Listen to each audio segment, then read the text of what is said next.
Post-chemical peel care is crucial for aesthetic success and the prevention of complications. After the application of the agent, the skin enters an inflammatory phase that requires protection and regeneration. The skin barrier is compromised, increasing sensitivity to external aggressors and UV radiation. Therefore, immediate care is essential. Gentle cleansing, intense hydration, strict photoprotection, and clinical follow-up.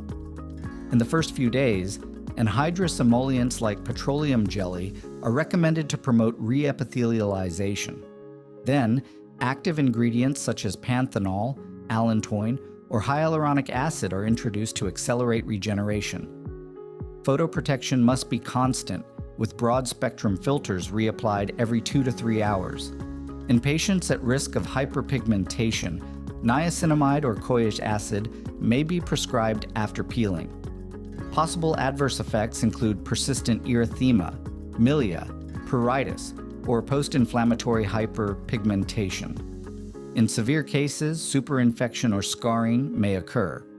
Erythema lasting more than 6 weeks should be treated with mild topical corticosteroids or soothing creams.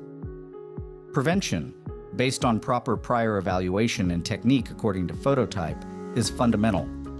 Finally, structured follow-up is recommended. Clinical photographs, progress notes, and checkups at 48 to 72 hours and on the 7th day. Makeup, heat, and manual exfoliation should be avoided. With a careful protocol, post-peel care not only optimizes results but also strengthens the patient relationship.